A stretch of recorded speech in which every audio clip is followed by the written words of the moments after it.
హల్లెలూయా. రెండు చేతులెత్తి దేవునికి స్తోత్రాలు చెల్లిద్దాం. హల్లెలూయా, హల్లెలూయా, హల్లెలూయా. ఈ సంవత్సరంలో మొదటి మాసంలోనే ఆయన వాక్యమును మీ అందరికీ వినిపించడానికి దేవుడు నాకు ఇచ్చినటువంటి కృపను బట్టి దేవునికి స్తోత్రాలు చెల్లిస్తున్నాను. ఈ అవకాశం ఇచ్చినటువంటి దైవజనులకు నా వందనాలు చెల్లిస్తున్నాను. వారి కుటుంబానికి, యవ్వనస్తులకును, అదేవిధంగా కూడి వచ్చిన మీ అందరికీ ప్రభు అయిన యేసు క్రీస్తు నామములో వందనాలు చెల్లిస్తున్నాను. అందరికీ వందనాలమ్మా, అందరికీ వందనాలు. Praise the Lord. హల్లెలూయా. చేతులైతే ఒకసారి స్తోత్రాలు చెప్దామా? హల్లెలూయా, హల్లెలూయా. ఈరోజు వాక్య ధ్యానము మందిరాన్ని గూర్చినటువంటి తీర్మానం. టైటిల్ నేను పెట్టుకున్నటువంటి టైటిల్ మందిరాన్ని గూర్చినటువంటి తీర్మానం. ఎవరైనా మాట్లాడే వాళ్ళు ఉంటే బయట ఎకరా స్థలం ఉంది, వెళ్ళి కూర్చొని మాట్లాడుకోండి. నేను ఏదైనా ఇలాగే చెప్తాను. మాట్లాడుకునే వాళ్ళు ఎవరైనా ఉంటే బయట ఎకరా స్థలం ఉంది మీకు, బయటికి వెళ్ళి కూర్చొని మాట్లాడుకోండి కొంతసేపు. లేదు వింటామంటే వినండి. ఈరోజు మన యొక్క అంశం ఏంటి అంటే మందిరానికి గూర్చినటువంటి తీర్మానం. ఇప్పుడు ఈ సమయంలో దేవుడు గనుక ప్రత్యక్షమయ్యి, యేసయ్య ప్రత్యక్షమయ్యి మనకేం వరం కావాలి అని అడిగితే మీరు ఏమని కోరుకుంటారు?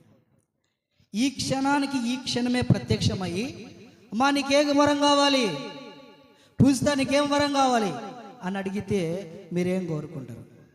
మనము చిన్నప్పటి నుంచి వింటూనే ఉన్నాం ఈ డైలాగు. స్కూళ్ళల్లోనూ, కాలేజీలలోనూ, లేకపోతే మనము మాట్లాడుకునేటువంటి సమయాలలో కూడా ఈ యొక్క మాట ఏదైతే ఉంటుందో, దేవుడు ప్రత్యక్షమయ్యి నిన్ను ఏదైనా కోరుకో అని అడిగితే నువ్వు ఏమని కోరుకుంటావు? సర్వసాధారణంగా మనందరం ఏం కోరుకుంటామంటే ఒక మంచి ఇల్లు కావాలని కోరుకుంటాం, ఒక మంచి కారు కావాలని కోరుకుంటాం, ఒక మంచి అమ్మాయి కావాలని కోరుకుంటాం, ఒక మంచి అబ్బాయి కావాలని కోరుకుంటాం. తల్లిదండ్రులు అయితే మా పిల్లలు మంచి ప్రయోజకులు కావాలి అని కోరుకుంటారు. అయితే ఇక్కడ బైబిల్లో దేవుణ్ణి ఒక వ్యక్తి ఒక వరం అడుగుతున్నాడు. ఏంటి ఆ వరము? ఏమని అడుగుతున్నాడు? మనము ఏ విధమైనటువంటి వరాలు, ఏ విధమైనటువంటి కోరిక మనము దేవుణ్ణి అడగాలి, ఏ విధమైనటువంటిది మనము దేవుని దగ్గర నుంచి పొందుకోవాలి, మనం దేవుణ్ణి ఏం అడగాలి? చాలా వరకు మనలో చాలామంది కూడా శరీరానికి సంబంధించినటువంటివే కోరుకుంటామే తప్ప ఆత్మీయంగా ఆత్మీయ ఫలాలు మనం కోరుకోము. ఎందుకంటే ఆ ఆత్మీయ ఫలాలు వల్ల ఎటువంటి అంటే మనము ఏ విధమైనటువంటి ఆలోచనతో ఉంటామంటే ఎదుటివాడు మనం చూసినప్పుడు మనం ఒక హోదాలో ఉండాలి, ఒక స్థాయిలో ఉండాలి అని కోరుకుంటాం. ఆత్మఫలములు మనలో ఉన్నప్పుడు ఆత్మఫలములు ఆ మనిషికి కనపడవు కదా. చాలా వరకు సాధారణంగా శరీరానికి సంబంధించినటువంటి కోరికలే కోరుతాం. ఆత్మీయతకు సంబంధించినటువంటి కోరికలు మనం కోరుకోవడం చాలా తక్కువ. అయితే బైబిల్లో కీర్తన 27వ అధ్యాయము 4వ వచనం చదువుకుందాం. యెహోవా యొద్ద ఒక్క వరము అడిగితిని, దానిని నేను వెతుకుచున్నాను. యెహోవా ప్రసన్నతను చూచుటకును, ఆయన ఆలయములో ధ్యానించుటకును నా జీవిత కాలమంతయు నేను యెహోవా మందిరంలో నివసింపగోరుచున్నాను. ఇక్కడ దావీదు మాట్లాడుతున్నాడు. ఏమని మాట్లాడుతున్నాడంటే యెహోవా యొద్ద ఒక్క వరము అడిగితిని. ఏమడిగాడంట? ఒక్క వరము అడిగితిని. ఆ ఒక్క వరము అడిగితిని తర్వాత రాయిస్తున్నాడు, దానిని నేను వెతుకుచున్నాను. ఏమడగాలి? ఒక వరం అడిగాడు. ఆ వరం నెరవేరాలంటే ఏం చేయాలి? మనము వెతకాలి. ఏ విధంగా వెతకాలి? ప్రార్థనలో వెతకాలి. ఈ నూతన సంవత్సరంలో మనందరం కూడా వాగ్దానాలు తీసుకున్నాం. మీ అందరు వాగ్దానాలు తీసుకున్నారా? మీ అందరు వాగ్దానాలు తీసుకున్నారా? నీవు ఆశీర్వాదము పొందుదువుగాక, ఘనకార్యములు పొనుకొని విజయము పొందుదువుగాక. ఆమె అని చెప్పండి. అదే నా వాగ్దానం. మీ అందరికి ఇష్టం లేదనుకుంటా అన్ని ఆశీర్వాదాలు నాకు వచ్చేసరికి. పూజిత అంటది, అన్న ఆశీర్వాదం నీకే, ఘనకార్యాలు నీకే, విజయం నీకేనా, మాకేం లేవా? ఏం నాకేం తెలుసు, ఆయన అన్నీ నాకేస్తాడంట. హల్లెలూయా. ఇక్కడ మనందరం కూడా వాగ్దానాలు తీసుకున్నాం. ఈ సంవత్సరం వాగ్దానాలు తీసుకున్నటువంటి మనము వాగ్దానం తీసుకునే ముందుగా మనందరం కూడా ప్రార్థన చేసుకున్నాం. మనందరికి కూడా ఒక ఆశ కలిగింది, మనందరికి కూడా ఒక కోరిక కలిగింది. ఏంటి? దేవుడు నాకు ఒక మంచి వాగ్దానాన్ని ఇవ్వాలి, దేవుడు ఒక గొప్ప వాగ్దానాన్ని ఇవ్వాలి, వాగ్దానం చూస్తే అవతలకి మైండ్ పోవాలి అన్నటువంటి వాగ్దానాన్ని మనం కోరుకున్నాం. మీరు చెప్పకపోయినది వాస్తవం. మన వాగ్దానం చూస్తే అవతలకి మైండ్ పోవాలా, అట్టుండాలి మన రేంజ్. దేవుడు సెలక్షన్ చేసినప్పుడు ఏంది అసలు ఈ అమ్మాయి ప్రార్థనకి రాదు, వాగ్దానం చూస్తేనేమో ఎత్తైన స్థలంలో నేను ఎక్కించేదను అని దేవుడు వాగ్దానం చేసిండు. నేను రోజు ప్రతి ఆదివారం చర్చికి పోతున్నా, నా కృప నీకు చాలు అన్నాడు. ఇదేంది అసలు ఆదివారం ప్రార్థనకి రాదామా? నేను ప్రతి ఆదివారం ప్రార్థనకి వెళ్తూనే ఉంటాను. నాకేమో ఈ వాగ్దానం వచ్చింది, ఆమెకేమో ఈ వాగ్దానం. ప్రతి ఒక్కరం కూడా ఒక మంచి వాగ్దానం రావాలి అని కోరుకుంటాం. కోరుకోవడం మాత్రమే కాదు, ఆ వాగ్దానం నెరవేరాలి అంటే ఆ వాగ్దానాన్ని మనం వెతకాలి. దేవుని సన్నిధిలో ఆ వాగ్దానాన్ని పట్టుకొని వెతికితే, దేవుని కనుక మనం అడిగితే, ఆ ఒక్క వరం ఏదైతే ఉందో, ఆ ఒక్క ఆశ ఏదైతే ఉందో, ఆ కోరిక ఏదైతే ఉంటుందో దేవుడు మన పట్ల నెరవేరుస్తాడు. హల్లెలూయా, హల్లెలూయా. వాగ్దానం తీసుకోవడం మాత్రమే కాదు, ఆ వాగ్దానం నెరవేరడానికి కావలసినటువంటి ప్రయత్నం మనం చేయాలి. మనందరం వాగ్దానం తీసుకున్నాం, గత సంవత్సరంలో వాగ్దానం తీసుకున్నాం. మొదటి 24లో వాగ్దానం తీసుకున్నాము. మొదటి మాసంలో ప్రార్థన చేసాం వాగ్దానం కొరకు, రెండో మాసంలో వాగ్దానం కనబడకుండా పోయింది. వాస్తవమా కాదా? మొదటి మాసములో చాలా ఆశగా, ఆతృతగా ఈ వాగ్దానం నా పట్ల నెరవేరాలి అని చెప్పేసి మనం మొదటి మాసం అంతా కూడా ప్రార్థన చేశాం. రెండవ మాసంలో వాగ్దానం కనపడలేదు, వాగ్దానానికి సంబంధించినటువంటి ప్రార్థన కూడా కనపడలేదు. ఆ విధముగా ఉండకూడదు. మనం ఏదైతే వాగ్దానం దేవుడు మనకిచ్చాడో, వాగ్దానం అంటే దేవుడు నీకు మాటిచ్చాడు, దేవుడు నీకు మాటిచ్చాడు, అది వాగ్దానం అంటే. దేవుడు నీతో ఒక మాట చెప్తున్నాడు.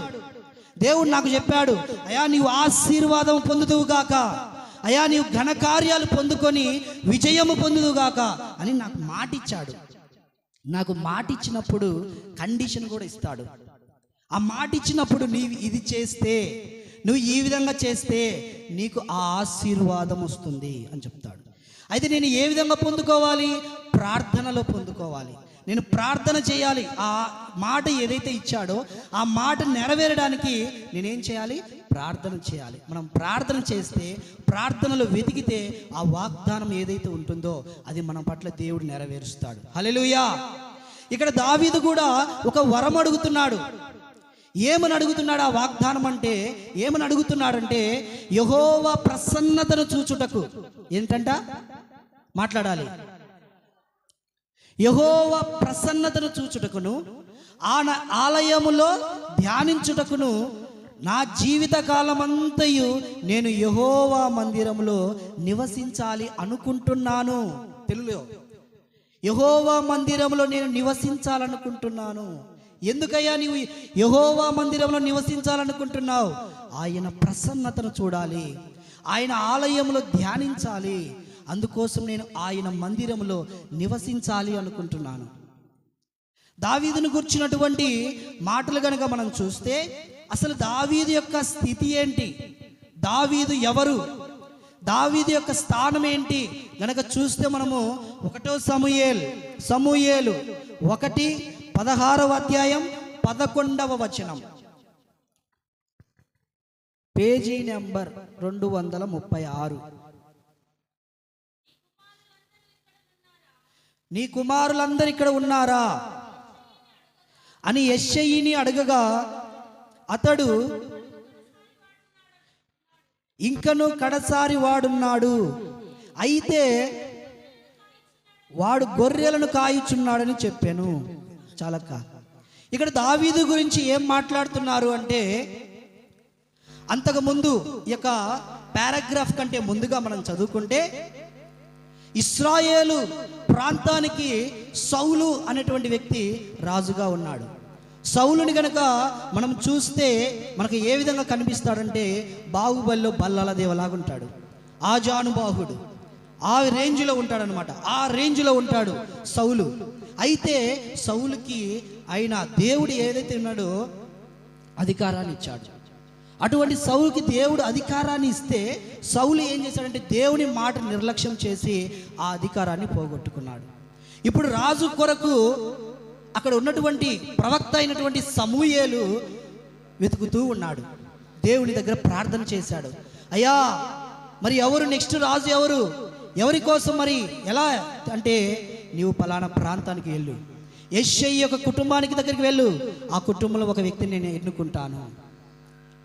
మీ అందరికీ జనరల్ నాలెడ్జ్ క్వశ్చన్ ఒకటి వేస్తాను బైబిల్లో. నేను మాట్లాడే ప్రతిసారి ఇక నుంచి మీకు ఒక క్వశ్చన్ ఇస్తాను, దానికి ఆన్సర్ ఇవ్వండి నాకు.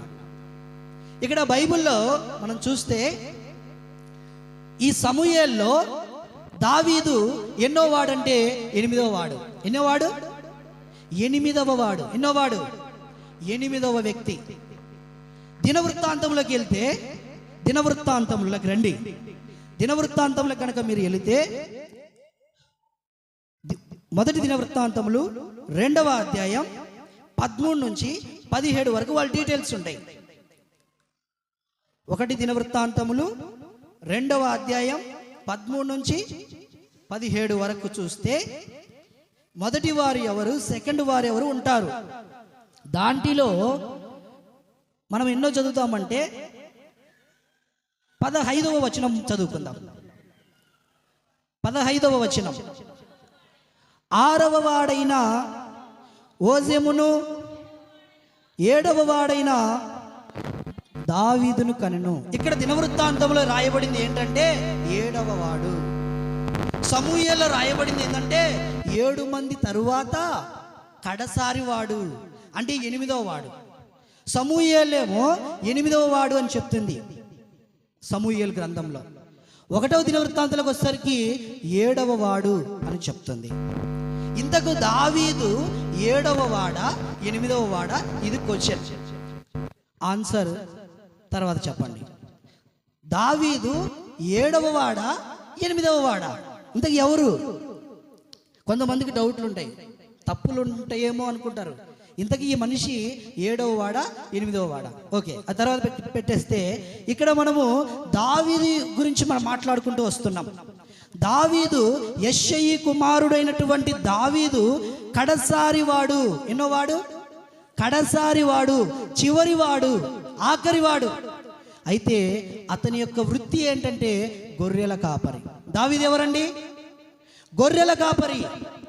అతని స్థానం ఏంటంటే గొర్రెల కాపరి. అతను అక్కడ ఉన్నటువంటి గొర్రెలు తీసుకొని ఊర్లో గొర్రెలు మేపుకుంటూ ఉండేవాడు. సమూహంలో వచ్చినప్పుడు ఆ తండ్రి అంటాడు, వాడు కడసారి వాడు, ఒకడున్నాడులే, వాడితో ఏం పని లేదులే, ఈజ్ నథింగ్ అని చెప్తుంటాడు. కానీ దేవుడు ఏమంటాడంటే ఆ 8వ వాడిని కూడా పిలిపించు, ఆ మనిషి కూడా పిలిపించు, నేను చూడాలని చెప్తే దేవుడు అతన్ని చూసిన వెంటనే, ఆ సమూయేలు ఆ మనిషిని చూసిన వెంటనే నేను ఎన్నుకున్నవాడు ఇతనే, నేను ఎన్నుకున్నటువంటి వాడు ఇతనే అని చెప్పేసి దావీదుని గురించి చెప్తాడు. దావీదు కింది స్థాయి నుంచి పై స్థాయికి వచ్చినటువంటి వ్యక్తి. గొర్రెల కాపరి నుంచి సింహాసనం వరకు ఇచ్చినటువంటి స్థాయి. దావీదు అంతగా ఆశీర్వదించబడడానికి కారణం ఏంటంటే దావీదు అపకారికి కూడా ఉపకారం చేసేటువంటి వాడు. అట్టి కృప దేవుడు అతనికి అప్పగించాడు. దావీదు యొక్క స్థాయి ఏంటంటే కింది స్థాయి నుంచి పై స్థాయికి వచ్చినటువంటి వాడు దావీదు. గొర్రెల కాపరి నుంచి సింహాసనం మీదకి దేవుడు అతన్ని తీసుకుని వచ్చాడు. దీని తరువాత మహాయుద్ధం గొల్యాతుతో దేవుడు అతన్ని అభిషేకించాడు, అతన్ని ఎన్నుకున్నాడు. అయితే ఈ దావీదు కోరుకున్నటువంటి వరం ఏమై ఉంది అంటే, నా జీవిత కాలం అంతా యెహోవా మందిరంలో నేను నివసించాలనుకుంటున్నాను. దావీదు ఒక వరం అడిగాడు దేవుణ్ణి, ఒక కోరిక అడిగాడు. సొలొమోను కూడా అయ్యా ఏం కావాలి నీకు అని అడిగితే సొలొమోను కూడా కోరిక కోరుతారు. ఏంటండి? 1 రాజులు 3వ అధ్యాయం 5వ వచనం. 1 రాజులు 3వ అధ్యాయం 5వ వచనం.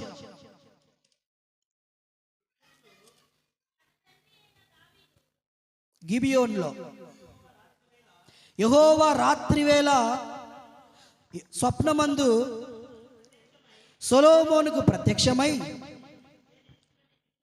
నేను నీకు దేన్ని ఇచ్చుట నీకిష్టమో దాన్ని అడుగుము అని దేవుడు అతనితో సెలవీయగా, 9వ వచనం డైరెక్ట్, ఇంత గొప్పదైన నీ జనమునకు న్యాయము తీర్చగలవాడు ఎవడు? కాబట్టి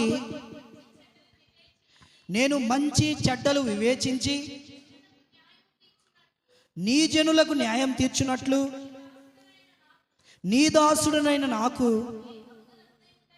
వివేకము గల హృదయము దయచేము. ఆమేన్, హల్లెలూయా. సొలొమోను ఏమడుగుతున్నాడంటే, సొలొమోను రాజు అయ్యాడు ఆ సమయానికి.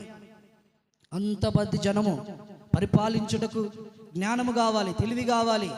అయితే సొలొమోను, దేవుడు ప్రత్యక్షమై సొలొమోను అడిగాడు, సొలొమోను నీకేం కావాలి కోరుకో అంటే, సొలొమోను కోరుతున్నాడు వివేచన గల హృదయము కావాలి. ఏం కోరుతున్నాడండి? ఈరోజు మనము కూడా ప్రార్థన చేసేటువంటి టైంలో మనం దేవుని ఏమని కోరుకోవాలంటే, తెలివి కావాలి, జ్ఞానము కావాలి, వివేచన కావాలి, ప్రజ్ఞ వివేకములు కావాలి అని చెప్పేసి మనం కూడా దేవుని కోరుకోవాలి. ప్రార్థన చేస్తున్నప్పుడు ఏ కాటికి శరీరానికి సంబంధించినటువంటి కోరికలు కాదు, అవి మీరు ప్రార్థించినా ప్రార్థించకపోయినా అవి జరుగుతాయి. నీ రోగము నువ్వు ప్రార్థించినా ప్రార్థించకపోయినా జరుగుతుంది, నువ్వు ఎట్లా మెడిసిన్స్ వాడుతున్నావు కాబట్టి. కానీ ఆత్మకు సంబంధించినటువంటి మనం ప్రార్థిస్తేనే కార్యాలు జరుగుతాయి. ఆత్మ సంబంధమైన కార్యాలు ప్రార్థన ద్వారానే జరుగుతాయి. లోక సంబంధమైనటువంటి జ్ఞానం కాదు, లోక సంబంధమైనటువంటి వివేకం కాదు, అవన్నీ కూడా ఇంతవరకే. కానీ ఆత్మకు సంబంధించినటువంటి వివేకము, ఆత్మకు సంబంధించినటువంటి ప్రజ్ఞా వివేకములు మనం కలిగి ఉండాలి. సొలొమోను ఈరోజు మనకు అదే చెప్తున్నాడు.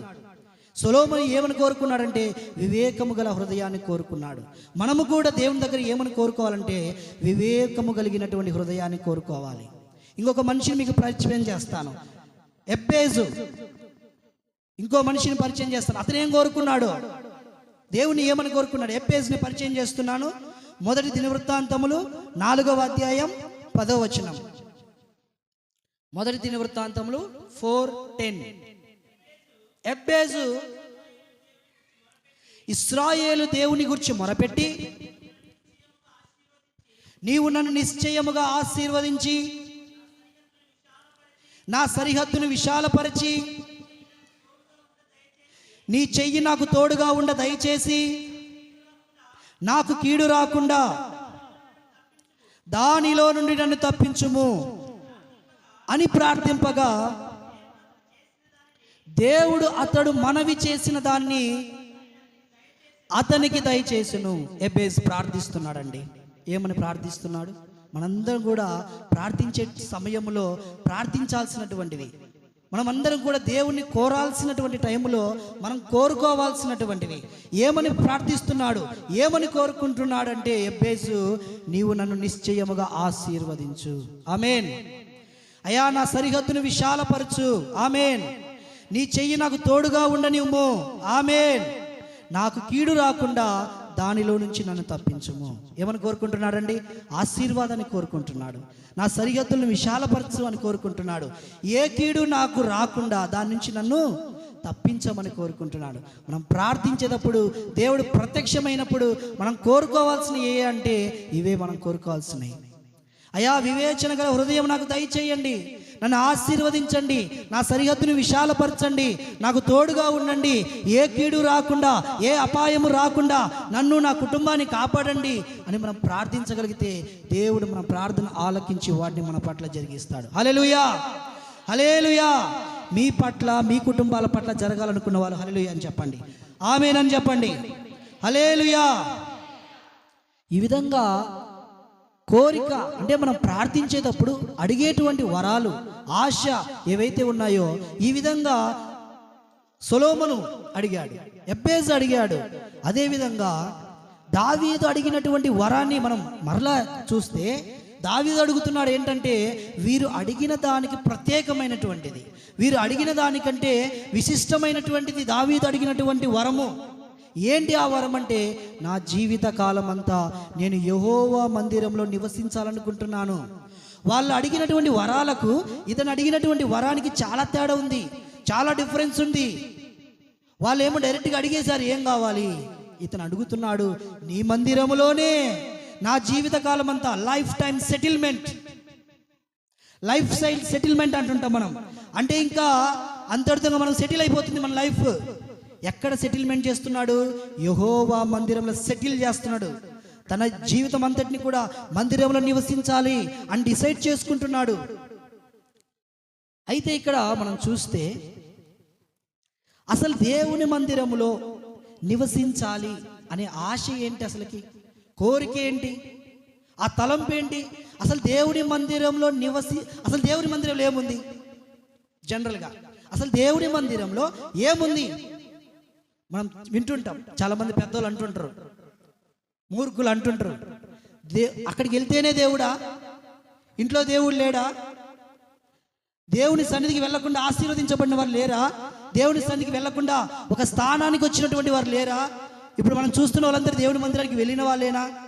అమాయకంగా మాట్లాడడం కానీ, ఆయన ఏందో పొట్టగడుపుడానికి పెట్టుకుంటాడు సంఘం, నువ్వు పోయి ఆయన కడుపు నింపుతున్నావు. నేను విన్న మాటలే చెప్తా. ఆయనేమో పొట్ట నింపుకోవడానికి సంఘం పెట్టిండు, నువ్వేమో వెళ్ళి ఆయన బాగా మేపుతున్నావు. అసలు అంత దూరం వెళ్ళాల్సిన అవసరం ఏందమ్మా? ఇంటి ముందు సంఘం ఉంది కదా, ఆ పక్కన సంఘం ఉంది కదా, మనలకు సంఘం ఉంది కదా, అంత దూరం వెళ్ళాల్సిన అవసరం ఏంది నీకు అసలుకి? అసలు ఏంటి అంత దూరం ఎందుకు వెళ్తున్నావు సంఘానికి? ఆయన పోషించడానికి వెళ్తున్నావా? అసలు ఇన్ని సంవత్సరాలు వెళ్ళినావు, నువ్వేమన్నా మారినవా? నీ నోరు మారిందా? నీ బతుకు మారిందా? నీ చూపు మారిందా? నీ ఆలోచన మారిందా? ఏం మారింది అని అడిగినప్పుడు అవమానం ఎవరికో కాదండి, మనకే. తప్పు ఎవరో చేయలేదండి, వాళ్ళు అడిగింది కూడా వాస్తవమే, మనమే తప్పు చేసింది. ఎందుకంటే ఇంకా మారు మనసు పొందలే, ఇంకా రక్షణ పొందలే, ఇంకా బ్రతుకు మారలే, ఇంకా మాట తీరు మారలే, ఇంకా చూపు మారలే, ఇంకా వ్యవహారం మారలే. కారణం ఏంటంటే వస్తున్నాం యాజ్ కమింగ్ యాజ్ గోయింగ్ లాగా, కానీ నేర్చుకోవట్లేదు. ఇప్పుడు బడికి వెళ్తామండి, మనము బడికి వెళ్ళినప్పుడు నేర్చుకుంటాం. 2-3 నెలలు నేర్చుకోకపోయినా ఎట్ లాస్ట్ చివరికైనా మనకు రాయడం వస్తుంది, చదవడం వస్తుంది. కానీ మందిరానికి ఇన్ని సంవత్సరాల నుంచి వస్తున్నాము అన్న ప్రార్థన రావట్లేదన్నా. అక్క నువ్వు 12 గంటలకు వస్తే చాలా తప్పు కదా అక్క. మీ అందరికీ కోపం రావచ్చు, మీరు 12 గంటలకు వస్తున్నారు. ఏమన్నా అంటే ఆటో వాళ్ళన్నా ఆ మాట అనమాకండి పొరపాటును కూడా. మీరు 8 గంటలకు రమ్మంటే 8 గంటలకు వస్తారు ఆటో వాళ్ళు, 9 గంటలకు రమ్మంటే 9 గంటలకు వస్తారు ఆటో వాళ్ళు. మీరు లేచి రెడీ అయ్యి లేట్ అయ్యి 12 గంటలకు వచ్చి 1 గంటకి ఇంటికి పోయేసరికి ఏం తక్క అప్పుడే అయిపోయిందా? 1 గంటేనా మీ మందిరము? మరి నువ్వు చేసినవు అది. మందిరం 1 గంట కాదు, 10 గంటల నుంచి 1:30 దాకా ఉంటుంది. అక్కడ నేను చూడంగానే వాళ్ళు ఏమనుకున్నారు, ఓ మందిరం అమ్మో 1 గంట ఆ మాట పోయింది ఇట్లా వచ్చింది. ఇంతకు పోయిందో లేదు ఇంతకి. ఆడ 11:30కి ఆటో ఎక్కా, ఈడ 12:30కి ఆటో ఎక్కి ఇంటికి పోయా, టైం అయిపోయిందిలేగా. మనం ఆలోచించుకోవాలి. అన్నీ అన్న చెప్పడండి, కొన్ని చెప్పడానికి సంకోచిస్తాడు. మనం ఆలోచించుకోవాలి, అన్నీ చెప్పించుకోకూడదు. మీ పిల్లలకి అన్నీ చెప్తారా? మీరే అంటారుగా అమ్మా అన్నీ చెప్పించుకోకూడదమ్మా, కొన్ని మీరు తెలుసుకోవాలమ్మీ. మరి నీకు పట్టదు అవన్నీ, మరి మీకు పట్టదు. మన పిల్లలకేమో కేకలేస్తాం, కడుపుకు తినలే అద్ది ఇద్ది అంటాం. అదే నిన్నన్నాం అనుకో 100 సాకులు చెప్తావు. నువ్వు ఒకటి చెప్పవు 100 చెప్తావు. వాడు కూడా అది చెప్పేది సాకులే. అందుకే అంటారు మనం ఆ సమయానికి వస్తే కానీ మనం ఏందో తెలియదంట. మనం ఆ సమయానికి వస్తే మనకేందో తెలియదంట. పిల్లల్ని కేకలేస్తుంటాం మనం. వాడు పెద్ద అయిన తర్వాత వాడు తెలుసుకుంటాడు. వాడు ఒక స్థానానికి వచ్చినప్పుడు, ఒక తండ్రి అయినప్పుడు వాడికి అన్ని ప్రత్యక్ష ప్రసారం కనబడుతుంటాయి డిజిటల్ స్క్రీన్ మీద. మా నాన్న ఎందుకు చెప్పేటప్పుడు అర్థమైంది, మా అమ్మ ఎందుకు చెప్పాడు, క్లారిటీ వచ్చింది. ఆ రోజు చేస్తుంటే బాగుండు. సమయం లేదు, అయిపోయింది, ఇవి అనుభవించు అంతే. ఏం లేదు అక్కడ, అనుభవించు రాజానే, ఇంకా అంతకుమించి ఏం చేయలేం. ఎవరమైనా అంతే, మీరైనా అంతే, నేనైనా అంతే, ఎవరమైనా అంతే. ఆ సమయం వచ్చినప్పుడు అనుభవించి రాజా పాటేసుకోవడమే, అంతకు మించి ఏం లేదు అక్కడ. ఎందుకని ఆ సమయంలో చేయాల్సిన సమయంలో చేయలేదు కాబట్టి ఆ ఆశీర్వాదం అంతటితో పోయింది అంతే. ఇంకా అది తిరిగి రాదంతే. పోయింది మళ్ళీ రా అంటే చాలా కష్టం. పోయిన కృపను ఎవరండి తెచ్చుకునేది మళ్ళీ? ఒకసారి కృపను పోగొట్టుకున్నావా తిరిగి రాదంతే. ఒక్కసారి దేవుడు నీకు అవకాశం ఇచ్చాడా తిరిగి రాదంతే. ఒక్కసారి దేవుడు నిన్ను నమ్మాడా మరలా నిన్ను నమ్మడు, పొరపాటును కూడా నమ్మడు. నమ్మక ద్రోహం చేస్తే అస్సలు నమ్మడు, పొరపాటును కూడా. దేవుడు నిన్ను నమ్మి నీకు అవకాశం ఇస్తే, నీకు అధికారం ఇస్తే తను నువ్వేం చేసుకున్నావు? నేలపాలు చేసుకున్నావు. మరలా సౌలుతో అంటాడు, నీ ముఖం కూడా చూపి మాకు నాకు అంటాడు. ఇదే అంటాడు సౌలుతో, ఇదే అంటాడు, అధికారాన్ని పోగొట్టుకున్న తర్వాత అని ముఖం కూడా చూపిద్దని చెప్పి అసలు అంటాడు. కాబట్టి మనం ఏమంటున్నామంటే దేవుని మందిరాన్ని మనం ఏ విధంగా చూడాలి, అసలు ఏముంది దేవుని మందిరంలో అని కనుక మనం చూస్తే, ఒక వ్యక్తిని పరిచయం చేస్తే అతడు చెప్తాడు మీకు సమాధానం. ఆదికాండం 28వ అధ్యాయం రండి. అసలు దేవుని మందిరంలో ఏముంది? అసలుకి దేవుని మందిరం ఎట్లాంటిది? అసలుకి మందిరం యొక్క విశిష్టత ఏంటి? అసలుకి ఆదికాండం 28వ అధ్యాయం 16వ వచనం. యాకోబు నిద్ర లేచి నిశ్చయముగా యెహోవా ఈ స్థలమందున్నాడు. ఆమేన్. చదివారా మీ అందరూ? యెహోవా ఈ స్థలమందున్నాడు. హల్లెలూయా. దేవుడు ఈ స్థలమందున్నాడు. నమ్మిన వాళ్ళు హల్లెలూయా చెప్తారా? దేవుడు ఈ స్థలమందున్నాడు. మీ అందరూ నమ్ముతున్నారా? మీ పట్ల దేవుడు కార్యాలు చేశాడా? ఎవరు మాట్లాడలేనా? మీ తప్పుడు దేవుడు మేలు చేశాడా? ఏం మాట్లాడలేతే? దేవుడు మిమ్మల్ని ఆశీర్వదించాడా? దేవుడు మీకు కృపను అనుగ్రహించాడా? దేవుడు నిశ్చయముగా ఈ స్థలం ముందున్నాడు, దానికి నేనే సాక్ష్యం. హల్లెలూయా, హల్లెలూయా. తర్వాత అంటాడు నిశ్చయము అది నాకు తెలియకపోయెను. కొంతమందికి తెలియదు, వాళ్ళే మూర్ఖులు. దేవుడు ఈ స్థలం ముందున్నాడు. ఆడినేనా? ఇక్కడ చర్చి లేదా? దేవుడు అక్కడ ఉన్నాడు, ఇక్కడ లేడు. అది నాకు తెలియకపోయెను. అవునండి, కొంతమందికి తెలియదు. ఏ స్థలంలో దేవుడున్నాడు, ఎక్కడ దేవుడున్నాడు, ఎక్కడ ఆత్మీయంగా బలపడతామో, ఎక్కడ దేవుడిని గూర్చినటువంటి మాటలు మనం వింటామో, పెట్ట కథలు కాదు, క్రైమ్కి సంబంధించిన కథలు కాదు. చాలా చూస్తుంటానండి, నేను యూట్యూబ్లో చూస్తుంటాను, జనరల్గా వింటూ ఉంటాను.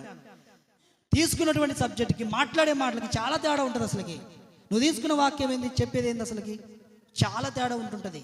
నేను అనుకుంటుంటాను, అప్పుడు ఏమనుకుంటాం, మనసులో సైలెంట్గా ఉంటాం.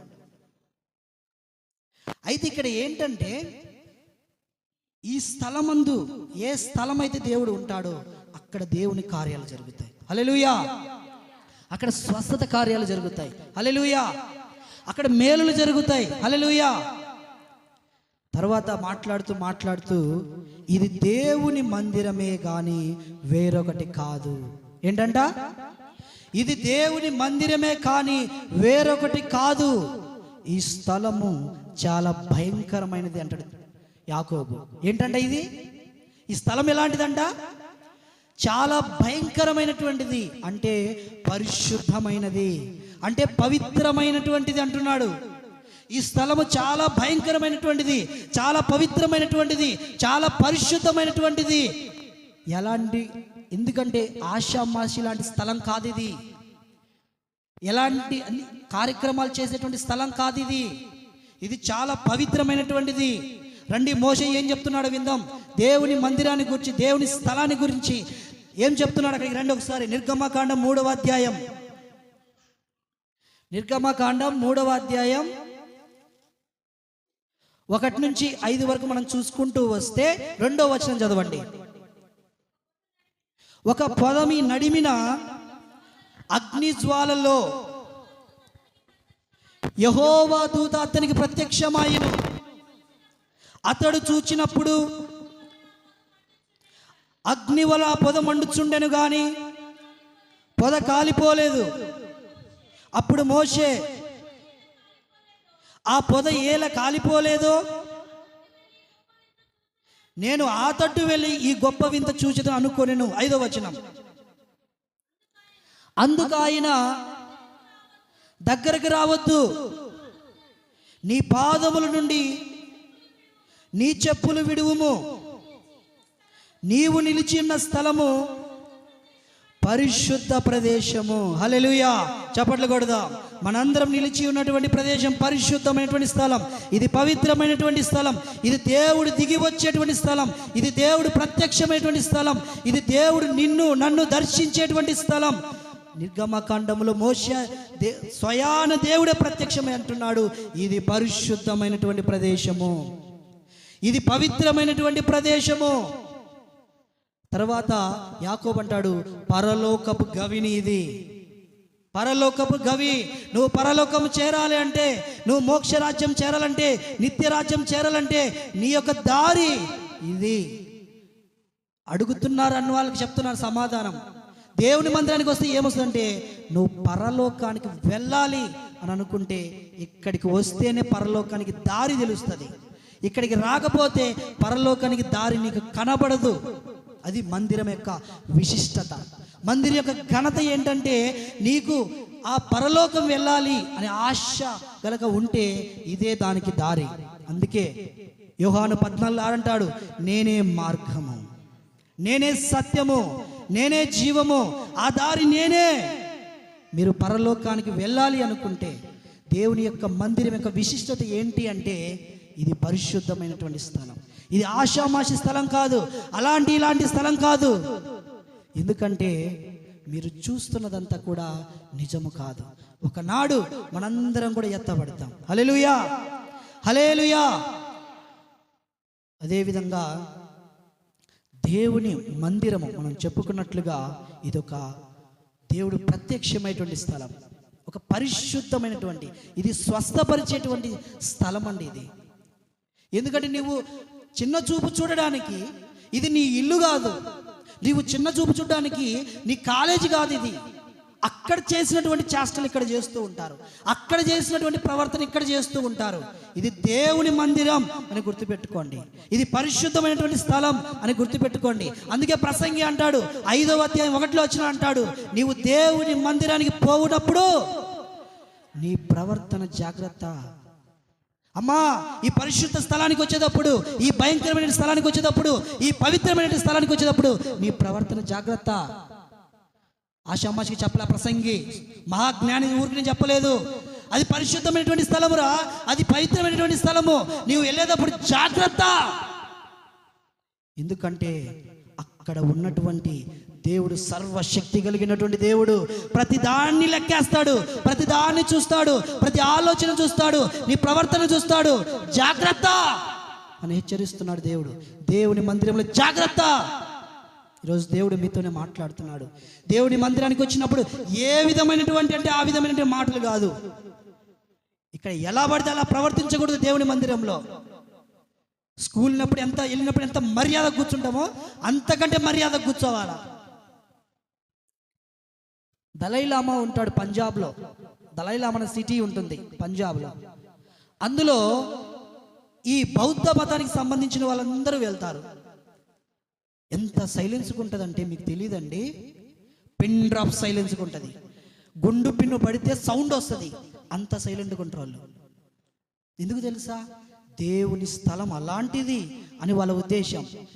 దేవుని స్థలం పరిశుద్ధమైనది, పవిత్రమైనటువంటిది. అక్కడ అస్సలకి మాట్లాడుకోవడానికి కూడా అవకాశం ఉండదండి. నీ పని నువ్వేంది, వరుసగా వెళ్ళిపోతూ ఉంటారు. చెప్పులు ఎట్లా ఉంటాయి అంటే వాళ్ళవి వరుసగా బేరీన వరిచి ఉంటాయండి చెప్పులు. ఆ యొక్క ప్రాంతంలో, ఆ దలైలామా ఉండేటువంటి ప్రాంతంలో చెప్పులు వరుసగా బేరీగా పరిచుంటారు. దేవుని సన్నిధి అంటే భయం అలా ఉండాలి. వాళ్ళు దేవుని కాని దానికే ఆ విధంగా ప్రవర్తిస్తే, సర్వశక్తి కలిగిన దేవుని ఆశ్రయిస్తున్నటువంటి మనము ఇంకెంత పరిశుద్ధంగా, ఇంకెంత పవిత్రంగా, ఇంకా భయంకరంగా మనం ఉండాలి. ఆలోచించండి ఒకసారి, ఎంత పవిత్రంగా ఉండాలి మనం. ఎందుకంటే ఆలోచించండి ఒకసారి, మీరు ఆలోచించాలి మనం ఏంటి, మన ప్రవర్తన ఏంటి అని మీరు ఒకసారి ఆలోచించాలి. ఎందుకంటే దేవుని మందిరం అనేటువంటిది చాలా పవిత్రమైనటువంటిది, మీరు గుర్తుంచుకోవాలి. అదేవిధంగా యేసు ప్రభు కూడా చెప్తాడు ఒకసారి మందిరాన్ని గురించి. మత్తయి సువార్త 21వ అధ్యాయం చెప్తాడు, నా మందిరము ప్రార్థనా మందిరము, నా మందిరము సమస్త జనులకు ప్రార్థనా మందిరము. అక్కడ వాళ్ళందరూ వ్యాపారం చేస్తుంటారు మందిరంలో. ఇష్టానుసారంగా మందిరాన్ని వాళ్ళకి ఇష్టానుసారంగా వాడుకుంటూ ఉంటారు. దేవుడు వాళ్ళకి వచ్చి, యేసు ప్రభు వచ్చి వాళ్ళందరినీ చెడగొట్టేసేసి, ఇది ఈ మందిరము ప్రార్థనా మందిరం, ఎటువంటి పడితే అటువంటి కార్యక్రమాలు చేయడానికి ఇది నెలవైనటువంటి స్థలము కాదు, ఇది ప్రార్థనా స్థలము, ఇది ధూపం వేసేటువంటి స్థలము. ఇక్కడ ప్రార్థన మాత్రమే జరగాలి. ఎటువంటి కార్యాలు పడితే అటువంటి కార్యాలు జరగడానికి అవకాశం లేదు. మన సంఘము కూడా పవిత్రమైనటువంటి సంఘం. హల్లెలూయా. ఈ స్థలము పరిశుద్ధమైనటువంటిది. తర్వాత కనుక మనం చూస్తే, దేవుని మందిరానికి రావడానికి చాలామంది నిర్లక్ష్యం. మందిరానికి రావడానికి నిర్లక్ష్యం. గత సంవత్సరంలో తీర్మానం చేసుకున్నారా? ప్రతి ఆదివారం నీ సన్నిధికి వెళ్తానయ్యా, ప్రతి బలారాధనలో పాల్గొంటానయ్యా, ఎప్పుడు ప్రార్థనలు పెడితే అప్పుడు వెళ్తానయ్యా అని తీర్మానం చేసుకున్నావుగా. మరి వచ్చావా? దేవుని మందిరానికి ఏందమ్మా రాలేదంటే దానికి చాలా సాకులు. నిర్లక్ష్యం. ఏందమ్మా ఎందుకు రాలేదు దేవుని మందిరానికి? ఇంట్లో పని అవ్వలేదన్న. ఇంకా ఎందుకు రాలేదమ్మా? ఈరోజు మూడు బాగాలేదన్నా. ఏందమ్మా ఎందుకు రాలేదు మందిరానికి? ఈరోజు ఇంట్రెస్ట్గా లేదన్నా. అసలు ఏం మాట్లాడుతున్నావు నువ్వు? ఏం చెప్తున్నావు? నిన్ను అడిగింది ఎక్కడికి రమ్మని చెప్తున్నావు? దేవుని మందిరానికి రమ్మంటే నాకు మూడ్ లేదు, నాకు ఇంట్రెస్ట్ లేదు, నాకు పని ఉంది, సినిమాకి వెళ్ళాలి. ఆదివారం కూడా సినిమాకి వెళ్ళే దరిద్రులు విశ్వాసులు కూడా ఉన్నారు. విశ్వాసి కూడా ఆదివారం సినిమాకి పోతాడు. ఆ విశ్వాసులలో నేను ఒక విశ్వాసిని ఒకప్పుడు, ఇప్పుడు కాదులే. నేను కూడా సినిమాకి పోయేవాడిని, తర్వాత చూసుకుందాంలే అని. ఇట్లా దేవుని మందిరానికి రమ్మంటే ఏవేవో కారణాలు దేవుని మందిరాన్ని నిర్లక్ష్యం చేసేటువంటి వాళ్ళు ఉన్నారు. దేవుడు వారితో మాట్లాడుతున్నాడు. లైవ్లో చూస్తున్నటువంటి వారితో అయితేనేమి, నిర్లక్ష్యం చేస్తున్నటువంటి వారితో అయితేనేమి దేవుడు మాట్లాడుతున్నాడు. ఏమని మాట్లాడుతున్నాడంటే, దేవుని మందిరాన్ని గనుక మనం పోగొట్టుకుంటే ఆశీర్వాదాన్ని పోగొట్టుకుంటాం. దేవుని మందిరాన్ని కాదనుకుంటే నీవు దీవెనలు కాదనుకుంటావు. దేవుని మందిరాన్ని కాదనుకుంటే నీవు మేలు పోగొట్టుకుంటావు. దేవుని మందిరాన్ని కాదనుకుంటే కృపను పోగొట్టుకుంటావు. జాగ్రత్త. నేను మారు మనసు పొందాను, రక్షణ పొందాను, బాప్తిజం తీసుకున్నాను, ఏం కాదులే అనుకుంటున్నావేమో. ఒక్కసారి కోల్పోయావా తిరిగి రావడానికి చాలా కష్టం. రాదంతే. మారు మనసు పొందిన నీవు, రక్షణ పొందిన నీవు, బాప్తిజం పొందిన నీవు ఈరోజు దేవుని సన్నిధిలో కనబడలేదంటే నీవు దేవుని పట్ల ఎంత నిర్లక్ష్యం కలిగి ఉన్నావు, దేవుని మందిరం పట్ల ఎంత నిర్లక్ష్యం కలిగి ఉన్నావు ఒకసారి ఆలోచించుకో. ఈరోజు ఎకరా స్థలం కనబడుతుంది మీ దగ్గర, మీ పక్కన ఎకరాలు ఖాళీ స్థలం కనబడుతుంది.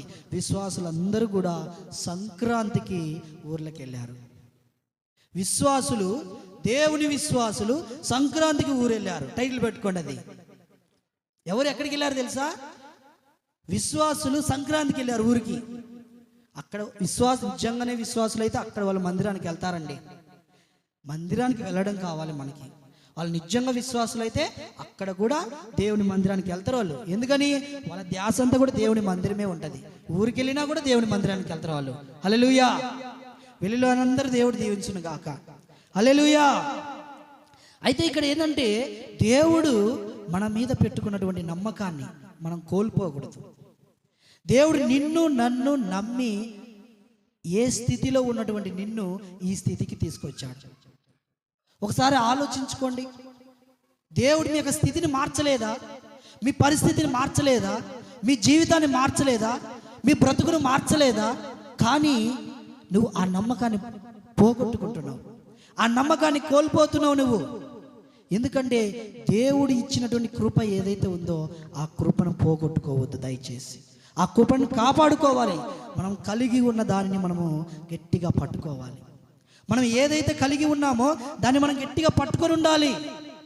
కోరాహు కుమారులు చెప్తారండి దేవుని మందిరాన్ని గురించి.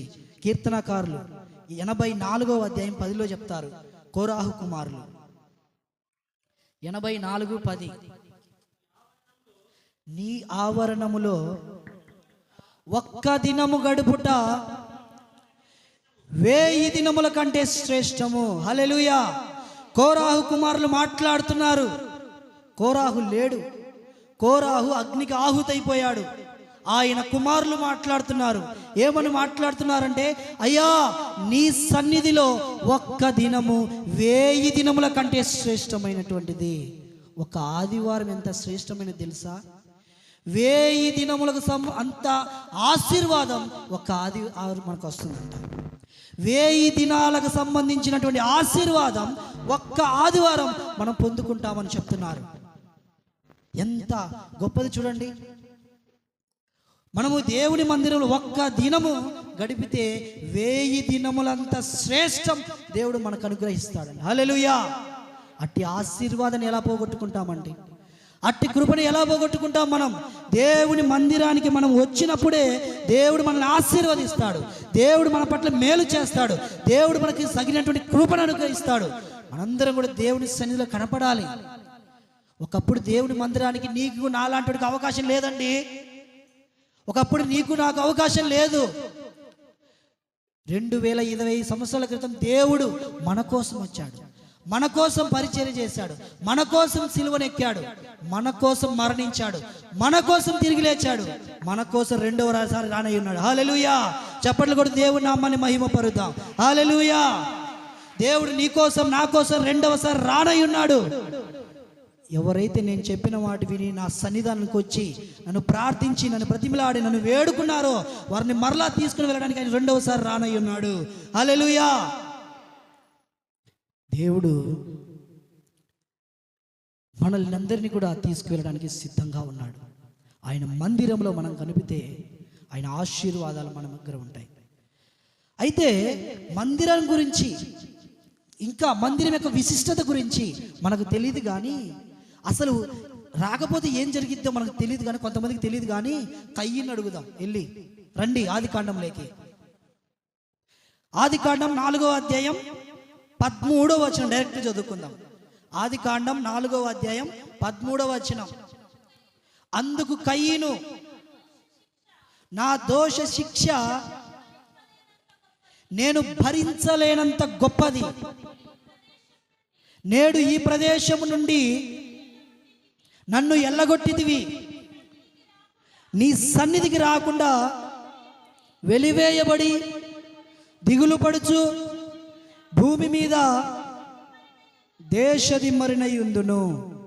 కయ్యను అంటున్నాడండి, దేవుడు కయ్యన్ని శిక్షించాడు. ఏమని శిక్షించాడు? అసలు కయ్యను మాట్లాడుతుంటాడు, నా దోష శిక్ష నేను భరించలేనంత గొప్పది. అసలు ఏం శిక్షించాడు దేవుని అంటే, దేవుని సన్నిధానంలో నుంచి కయ్యను నెట్టివేయబడ్డాడు. ఎంత పెద్ద శిక్ష కయ్యనుకు అర్థమైంది, రాణులకు అర్థం కావట్లే. దేవుని మందిరానికి రాకపోతే అది ఎంత పెద్ద శిక్షో వాళ్ళకి అర్థం కావట్లేదు. కయ్యనుకు అర్థమయ్యి కయ్యను మాట్లాడుతున్నాడు. ఏమనంటే, నేను భరించలేనంత గొప్ప శిక్ష అది. ఆయన సన్నిధానంలో నుంచి దేవుడు నేను వెలివేయబడ్డాను. కయ్యను దేవుని మందిరంలో నుంచి వెలివేయబడ్డాడు, దేవుని సన్నిధిలో నుంచి తీసివేయబడ్డాడు. భ్రష్టుడైపోయాడండి. దేవుని సన్నిధానానికి రాకుండా దేశతిమ్మరైపోయాడండి. భూమిని ఎమ్మడిపడి తిరుగుతూనే ఉన్నాడండి. స్థలము లేదు కయ్యనికి. ఎక్కడ పడితే అక్కడ గుర్రాలు వేసుకొని బతుకుతూ ఉన్నాడు. దేవుని సన్నిధానానికి రాకపోతే మన పరిస్థితి కూడా కయ్యను పరిస్థితే. మీరు తీర్మానం చేసుకోవాలి దేవుని దగ్గర. అయ్యా, ప్రతి ఆదివారం నీ సన్నిధికి వస్తాను, ప్రతి ఆదివారం నీ సన్నిధిలో నేను గడుపుతాను. మీరు తీర్మానం చేసుకోవాలి. ప్రతి ఆదివారం సాధ్యమైనంత వరకు ఆయన మందిరానికి వెళ్ళడానికి మనం ప్రయత్నం చేయాలి. పనులుంటే పనులు మానుకోండి. ఒక్కరోజు మనం వెళ్ళకపోతే ఏం కాదు, పనులు మానుకోండి. ప్రతి ఆదివారం దేవుని సన్నిధిలో మనం గడపాలి.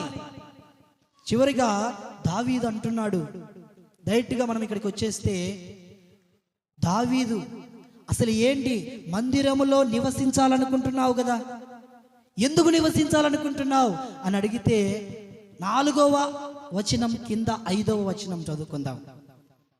కీర్తన 27 5వ వచనం. ఆపత్కాలమున ఆయన తన పర్ణశాలలో నన్ను దాచును, ఆయన గుడారపు మాటును నన్ను దాచును. ఆశ్రయదుర్గం మీద ఆయన నన్ను ఎక్కించును.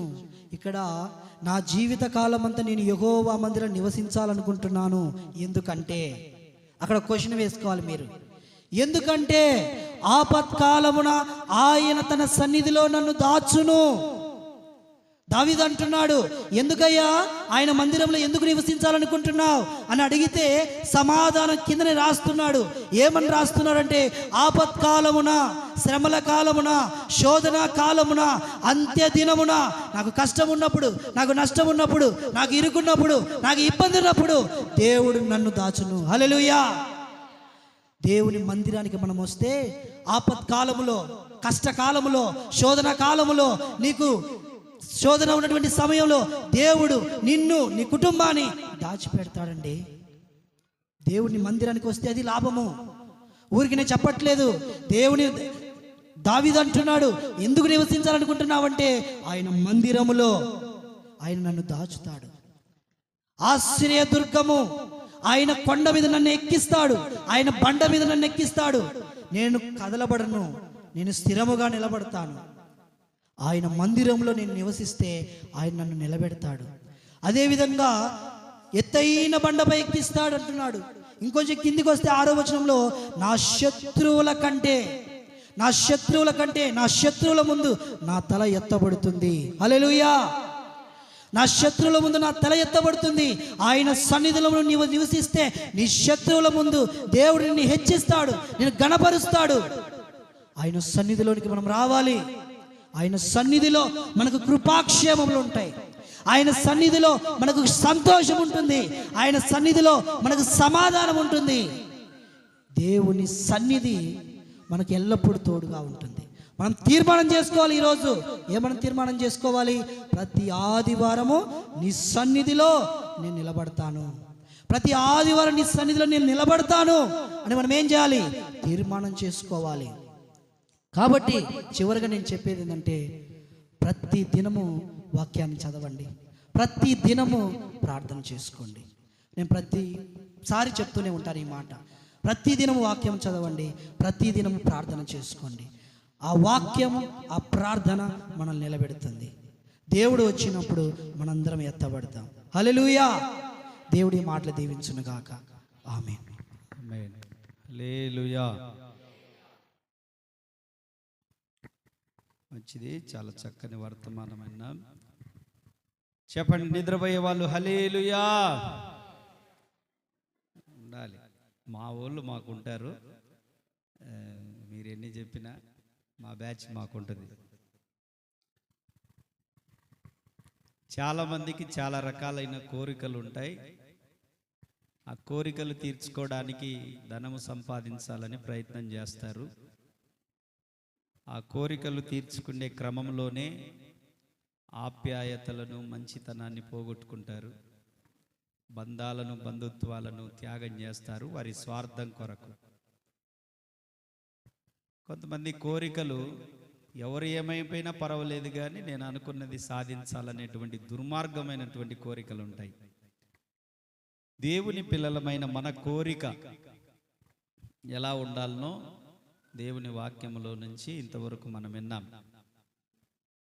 చాలాసార్లు మనము మన పక్కోళ్ళతోటి వాళ్ళతో అంటూ ఉంటాం, ఏముందిలే ఇది మాయలోకం, ఎన్నాళ్ళు ఉంటాం, ఎన్నాళ్ళు బతుకుతాం, ఎంత సంపాదించినా ఏం తీసుకుపోతామని చెప్పేసి ఉబ్బర డైలాగులు కొడతా ఉంటుంటాం, డబ్బా మాటలు చెప్తా ఉంటుంటాం. డబ్బు లేకుండా ఉంటే ఏదన్నా ఉందా? పని ఏదైనా చేయగలమా?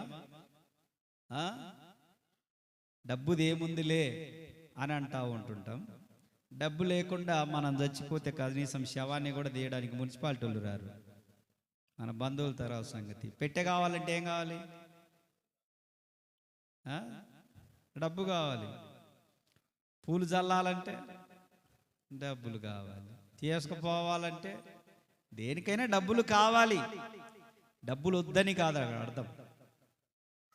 కాబట్టి ఏదో జీవితం అంతా అయిపోయిందనే మాటలు మాట్లాడుతూనే ఉంటాం, మరలా కోరికలు మనం కోరుకుంటూనే ఉంటుంటాం. చచ్చిపోయేటప్పుడు కూడా ఒకడు కోరికలు కోరుతా ఉంటుంటాడు, నన్ను మంచి ఖరీదైన పెట్టెలో పెట్టను. అది కూడా కోరికే. ఖరీదైన పెట్టెలో పెట్టి నాకు సమాధి, మంచి సమాధి కట్టించండి, పాలరాతి సమాధి. నా పేరు మీద ఒక మంచి కోటం పెట్టండి. కోరికలా కాదా? హలో, అయిపోయిందిలే, ఏం చూస్తున్నారు కానీ. నువ్వు తొందరగా ముగిస్తే పోయి బోధిని పారదించుకొని పోతామన్నా ఇంటికేగా. కాబట్టి కోరికలు చాలా రకాలు ఉంటాయి. సరే, మీ కోరికలు తీర్చుకోవడానికి మీ తిప్పలేదో మీరు పడతా ఉంటుంటారు. కోరికలు లేనివాడు భూమి మీద ఎవ్వరు ఉండరు. ఎవరైనా ఉన్నారా? నాతో సహా ప్రతి ఒక్కళ్ళకు ఏదో మంచిదో చెడ్డదో కోరికలు తప్పకుండా చెప్పండి ఉంటాయి. కోరికలు ఉంటాయి. ఆడపిల్లలు ఉంటేనేమో ఒక్క మగపిల్లోడు ఉంటే బాగుండు, మగపిల్లోడే ఉంటే ఈడేడ బువ్వ పెడతాడు, ఒక ఆడపిల్ల ఉండాలని. ఏదున్నా సమస్యే, కోరిక. అవునా కాదా? కోరికలు ఉంటాయి. కానీ కోరికలు నెరవేర్చుకోవడం కోసము మనము ఏదేదో ప్రయత్నాలు చేస్తుంటాం. కానీ సరే, ఆ తిప్పలేదో మీరు పడండి. ఒక భక్తుడు కోరుకున్నాడు, బైబిల్లో ఉన్న భక్తుడు కాదులే, ఇప్పుడు అది చెప్పుకుంటూ పోతే 1:20 అయింది టైము. అది రాంగ్ టైంలే. మీరు ఏం టైం 1:20 అయింది అనుకుంటారు. 1:20 ఏం కాలే, ఇప్పుడే 12 కావస్తుంది. అది టైం 11:12 అయింటుంది. చాలు, ఆ నవ్వు చాలు ఇంకా నాకు. ఇంక నేను ప్రశాంతంగా తిని పడుకుంటా ఈరోజు. నా కోరిక అదే, మీరు ఎప్పుడు సంతోషంగా ఉండాలి, అదే నా కోరిక. అంతకు మించిన కోరిక ఒకటి ఉంది, అది మనందరికి సంబంధించిన కోరిక. మనందరికి సంబంధించిన కోరిక అది. యేసులాగా ఉండాలని, యేసుతోనే నడవాలని, నిలవాలని, గెలవాలని, యేసునందే ఆనందించాలని, ఇదే నా కోరిక. నవజీవన రాగమాలిక, ఇదే నా కోరిక. నవజీవన రాగమాలిక, యేసులాగా. వద్దు నాయన, చెప్పండి అందరూ, యేసులాగా ఉండాలని, యేసుతోనే నడవాలని, యేసులాగా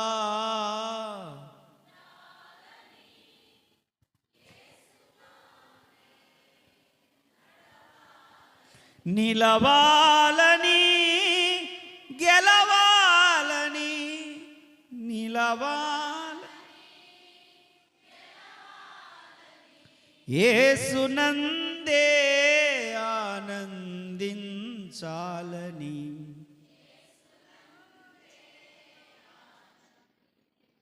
ఇదే నా నిజమేనా?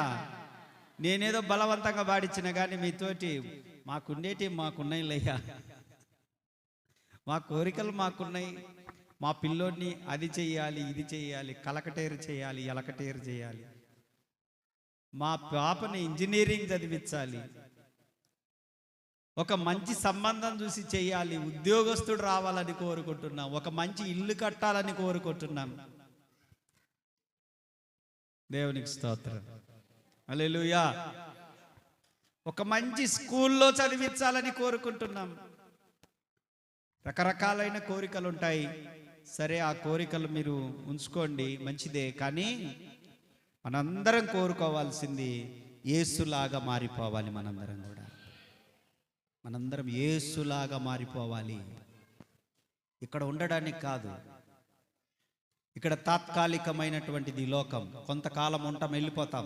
ఏదన్నా సంపాదించుకోండి, వెళ్ళిపోతాం. ఎంతమందినైనా కలిగి ఉండండి, వెళ్ళిపోతాం. ఎవరితోనైనా ఉండండి, వెళ్ళిపోతాం మనం.